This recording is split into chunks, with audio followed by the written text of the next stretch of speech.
28 million people died because of a phone call that was never made. July 28, 1914. Vienna, Austria. A Serbian diplomat is standing in a telegraph office, desperately trying to reach the Austrian government. He has a message that could stop a war before it starts. The solution to prevent World War I, for years of mechanized slaughter, the collapse of empires, 28 million dead, is literally in his hands. But the call never connects. And the world burns. Welcome to Hindsight History, where we don't just tell you what went wrong, we show you what could have gone right. Let's rewrite history. Picture Europe in 1914. Not as countries, as a massive game of human dominoes, where one push in the wrong place brings everything crashing down. For decades, European powers had been signing alliances like insurance policies. Germany and Austria-Hungary. France and Russia. Britain watching nervously from across the Channel. Each promise was simple. If someone attacks you, we attack them. On the surface? This was the peak of human civilization. Electric lights. Automobiles. International trade. People genuinely believed major wars were obsolete, too expensive, too devastating, too stupid. But underneath? A web of treaties so tangled that no one truly understood what would happen if someone pulled one thread. Enter Archduke Franz Ferdinand of Austria. Not a warmonger, actually quite the opposite. He was 50 years old, married to Sophie, a woman considered below his station by royal standards. He loved her anyway. They had 3 children. In his private letters, Franz Ferdinand wrote about reforming the Austro-Hungarian Empire, giving more rights to the Slavic populations, including Serbians. He wanted to ease tensions, not escalate them. The irony? He was probably Austria's best hope for peace. June 28, 1914. Sarajevo, Bosnia. Franz Ferdinand and Sophie are visiting for their wedding anniversary. Despite warnings, explicit, documented warnings about security threats, they ride through the city in an open car. At 10:45 a.m., a young Serbian nationalist named Gavrilo Princip, just 19 years old, steps out of a delicatessen where he'd been eating a sandwich. The Archduke's car takes a wrong turn. Backs up. Stops directly in front of Princip. 2 bullets. Franz Ferdinand shot in the neck. Sophie in the abdomen. Franz Ferdinand's last words to Sophie, "Don't die, darling. Live for our children." They both died within minutes. At that moment, most of Europe went about their day. A royal assassination was tragic, certainly. But wars had been avoided over worse provocations before. This time would be different. And then, everything went wrong. July 5, 1914. 1 week after the assassination. Germany issues Austria-Hungary what historians call a blank check. Basically saying, whatever you want to do to Serbia, we've got your back. This is the first domino. July 23, Austria sends Serbia an ultimatum with 10 demands, deliberately written to be unacceptable. It's not about justice for Franz Ferdinand anymore, Austria wants to crush Serbia permanently. Serbia has 48 hours to respond. Here's the part that will blow your mind. On July 25, Serbia agrees to 9 of the 10 demands. 9. They're willing to let Austrian police investigate on Serbian soil. They'll arrest suspects. They'll suppress anti-Austrian propaganda. The only demand they reject is allowing Austrian officials to participate directly in Serbian judicial proceedings, essentially surrendering their sovereignty. Serbian Prime Minister Nikola Pasic writes, "We believe this response removes any reason for war." Most of Europe breathes a sigh of relief. Kaiser Wilhelm II of Germany reads the Serbian response and writes in the margin, "A brilliant performance. This is more than one could have expected. A great moral victory for Vienna, every reason for war drops away." Wait, it gets worse. Austrian Foreign Minister Leopold von Berchtold receives the Serbian response and declares it insufficient. July 28, exactly 1 month after the assassination. Austria-Hungary declares war on Serbia anyway. Now watch the dominoes fall. July 29. Russia mobilizes its army to protect Serbia. Not to attack anyone, just to mobilize. It's a defensive move, they insist. July 30, Germany warns Russia, demobilize within 12 hours or face war. July 31st, Russia refuses. Germany declares war on Russia. August 1st, France, allied with Russia, begins mobilization. August 3rd, Germany declares war on France. But there's a problem: the French-German border is heavily fortified. Germany's war plan requires invading through neutral Belgium. August 4th. Germany invades Belgium. Britain had guaranteed Belgian neutrality in a treaty from 1839, 75 years earlier. Most British officials had forgotten it existed. British Foreign Secretary Sir Edward Grey stands at his window in London at dusk and says to a friend, "The lamps are going out all over Europe. We shall not see them lit again in our lifetime." He was right. August 4th, 11 p.m. Britain declares war on Germany. In 37 days, a regional dispute over one assassination has become a global war involving 32 countries and 70 million soldiers. They thought it would be over by Christmas. They called it the adventure of a lifetime. Young men lied about their age to enlist, terrified they'd miss the action. For years later, 28 million dead. 21 million wounded. For empires collapsed. The map of Europe redrawn. The seeds of an even worse war planted. And here's the most heartbreaking part. Dozens of people tried to stop it. King George V of Britain sent personal telegrams to his cousin, Tsar Nicholas II of Russia, "Please, we can work this out." The German Chancellor begged Kaiser Wilhelm to wait just a few more days. Bankers from every major country warned that a war would destroy the global economy. Socialists across Europe held massive peace rallies, millions in the streets screaming, "Don't do this." But the trains carrying soldiers were already in motion. Literally. The mobilization schedules were so rigid that stopping them would create chaos. Military leaders said it was impossible to reverse. Think about that. The world stumbled into the worst war in human history up to that point because turning around trains was too complicated. Let that sink in for a moment. So how does a dead duke in Sarajevo become 28 million dead across 3 continents? Let me break down the 5 catastrophic failures that made World War I inevitable, except it wasn't. Failure 1. The alliance system was a suicide pact. Think of Europe's alliances like your phone's auto-reply feature, if it automatically declared war for you.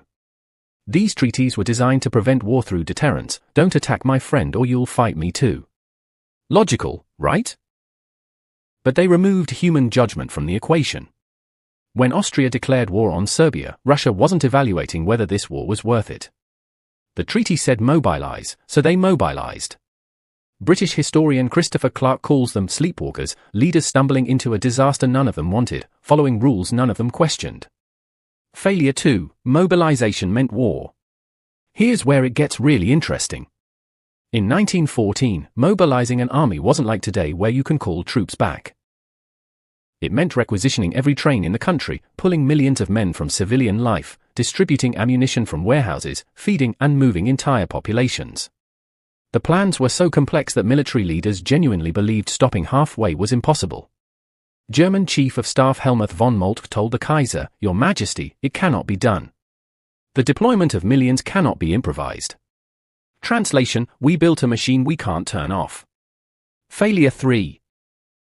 The warning signs were everywhere. This same mistake had been made before, and people knew it. 1905, Russia and Japan nearly triggered a wider war over similar alliance entanglements. It was contained through diplomacy at the last second. 1908, Austria annexed Bosnia, nearly causing war with Serbia. Diplomats worked for months to defuse it. 1912 to 1913, 2 Balkan wars showed exactly how quickly regional conflicts could escalate. Norman Angell, a British journalist, wrote a book in 1910 called The Great Illusion that became an international bestseller. His thesis? Modern economies were so interdependent that a major war would be economic suicide. No one would be stupid enough to start one. He was right about the suicide part. Wrong about people being too smart to do it. Failure 4. A pride trumped pragmatism. None of these leaders wanted to look weak. Austria couldn't just accept Serbia's response, they'd look soft. Russia couldn't abandon Serbia, they'd lose face as the protector of Slavic peoples. Germany couldn't let Austria face Russia alone, they'd appear disloyal. France couldn't back out of supporting Russia, their alliance would be worthless. Britain couldn't let Germany dominate Europe, their empire would be in danger. You might be wondering why intelligent, educated leaders couldn't see past their egos. Because they were human. Just like us. How many times have we seen people double down on bad decisions because admitting error feels worse than the consequences? How many relationships, businesses, or careers have been destroyed because someone couldn't say, "I was wrong"? Failure 5, the clock ran out. And here's the most frustrating part. Everything needed to prevent this war already existed. Diplomacy had worked before. Mediation had worked before. International conferences had worked before. But they all required one thing: time.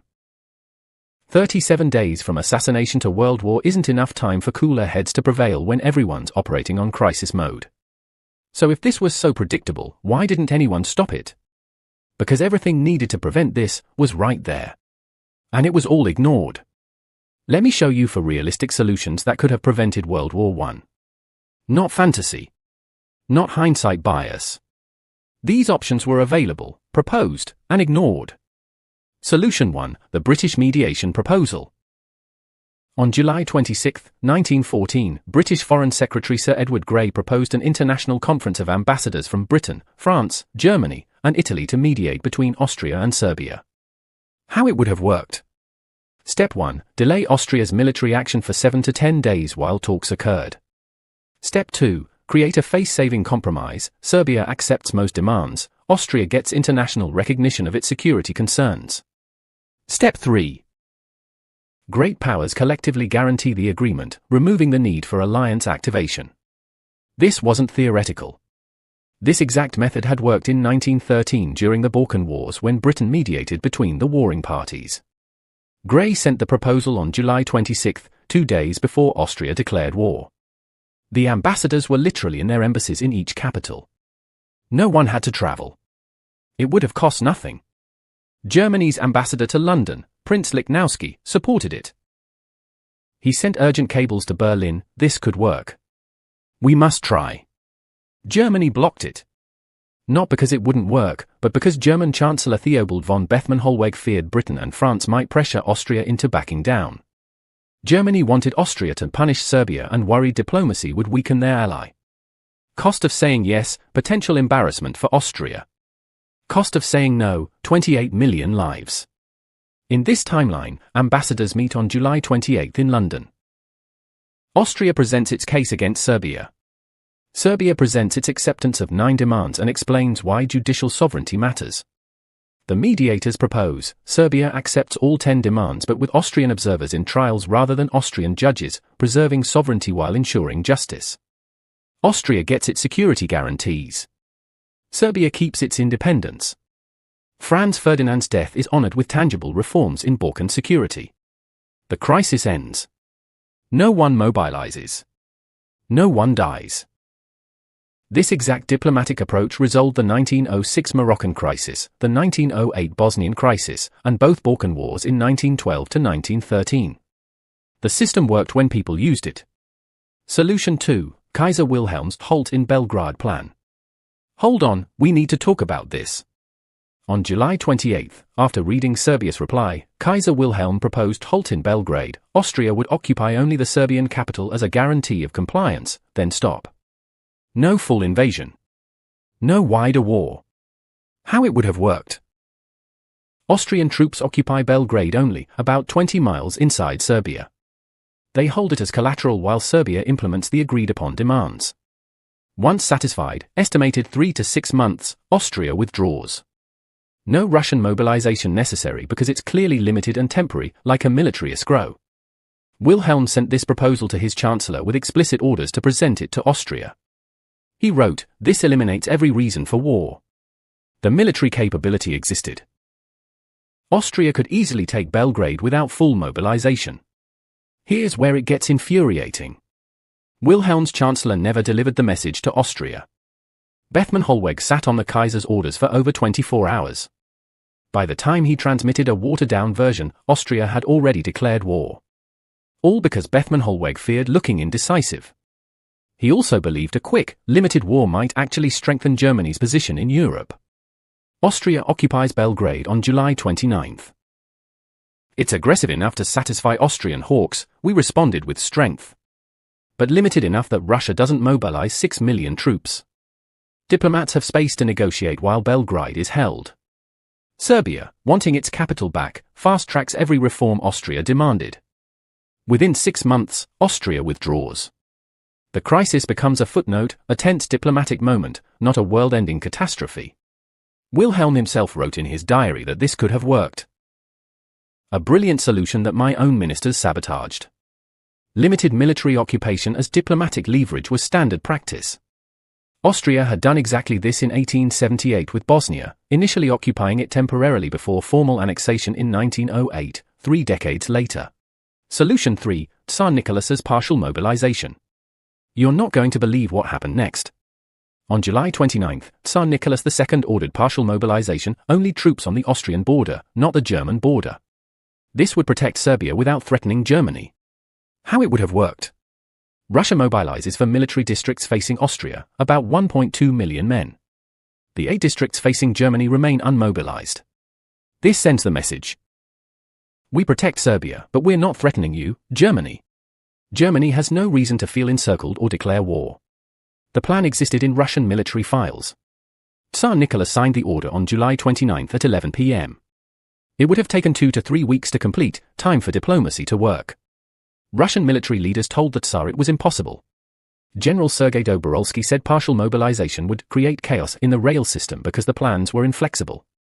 At 4 a.m. on July 30th, 5 hours after signing the partial mobilization order, Nicholas changed it to full mobilization. But here's what keeps me up at night. After the war, Dobrolsky admitted partial mobilization was completely feasible. He'd lied because military leaders wanted full mobilization to have maximum readiness.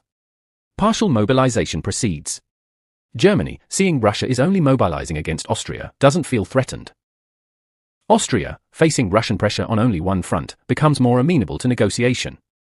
France doesn't mobilize because Germany hasn't declared war. The crisis remains localized, a standoff between Austria-Hungary and Russia and Serbia, but not a world war. Partial mobilizations had worked in previous crises. Russia did exactly this in 1908 during the Bosnian crisis without triggering wider war. Solution 4, the communication breakthrough. And here's the solution that makes me the most angry. Direct, real-time communication between leaders instead of relying on ambassadors, cables, and delayed messages. Kaiser Wilhelm and Tsar Nicholas were literally cousins. They'd exchanged friendly letters for years, calling each other Willie and Nicky. In late July 1914, they began sending each other telegrams. In these messages, both expressed genuine desire to avoid war.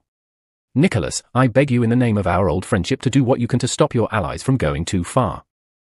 Wilhelm, I am exerting my utmost influence to induce the Austrians to deal straightly to arrive at a satisfactory understanding with you. If they had spoken by telephone, which existed in 1914, they could have coordinated actions in hours instead of days. Telephone connections existed between European capitals.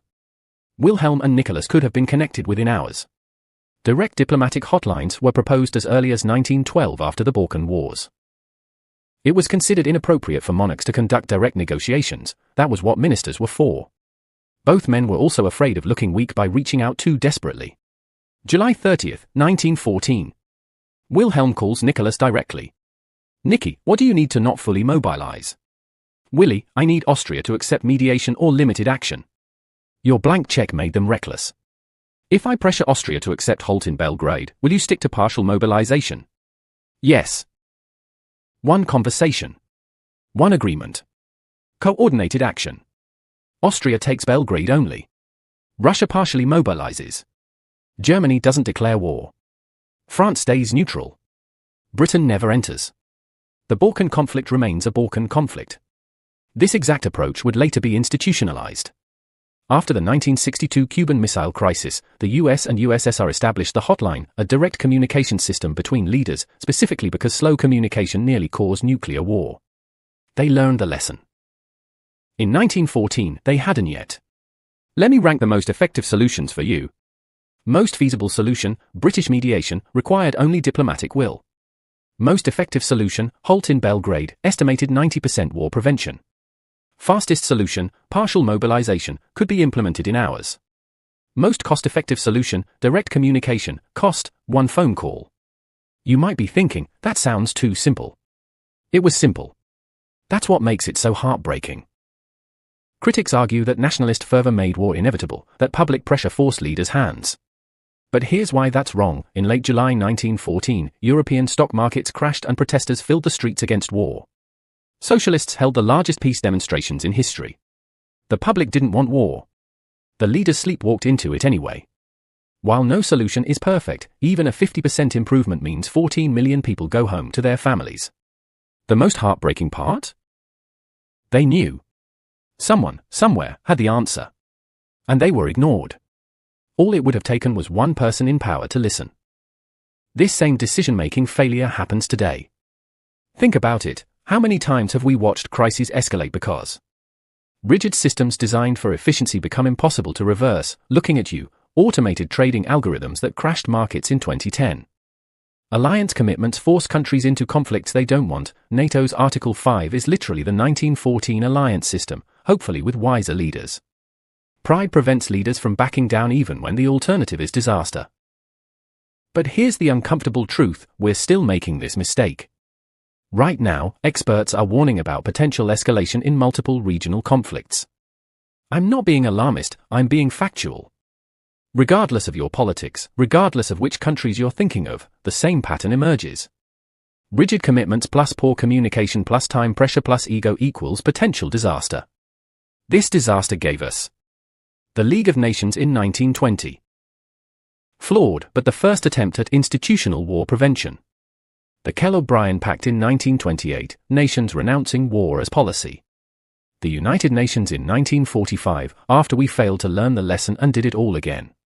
Direct diplomatic hotlines in 1963, finally implementing the 1914 solution. International courts, mechanisms for resolving disputes without war. These institutions aren't perfect. But they've worked. We haven't had a World War III, despite coming terrifyingly close during the Cold War. Because we finally institutionalized the things that could have prevented World War I. But we're still getting some things wrong. We still design systems that are hard to reverse: nuclear weapons, automated systems, economic sanctions. We still make commitments without thinking through cascading effects. We still prioritize looking strong over actually being wise. We still operate on compressed timelines that don't allow reflection. This isn't just about 1914. It's about how humans make decisions under pressure. It's about the cost of ignoring experts. It's about how pride, profits, or politics can cloud judgment. Think about your own life. How many arguments escalated because neither person wanted to back down first? How many projects failed because someone didn't want to admit the plan wasn't working? How many relationships ended because pride mattered more than resolution? The same psychology that led Europe into World War I operates in boardrooms, in governments, in families, in your own head. The next time you see warning signs being ignored, when you hear experts being dismissed, when you watch people double down on bad decisions because admitting error feels worse than the consequences, remember, one person speaking up can change everything. Sir Edward Grey's mediation proposal almost worked, it just needed one more person in power to say yes. Wilhelm's Halt in Belgrade plan almost worked, it just needed his chancellor to deliver the message. The partial mobilization almost worked, it just needed military leaders to be honest. You might not be in charge of world events, but you are in charge of speaking up when you see people sleepwalking toward disaster. One phone call. One conference. One honest conversation. That's all it would have taken. So imagine, what if just one person had made that call? What if Bethmann Hollweg had delivered Wilhelm's message? What if Nicholas had trusted his own judgment over his generals? What if British mediation had been accepted? Could you have prevented this? If you were a diplomat in July 1914, with everything you know about human nature, about pride, about the pressure to look strong, would you have had the courage to be the one who said stop? Even if it meant your career? Even if people called you weak? Even if history might never know your name?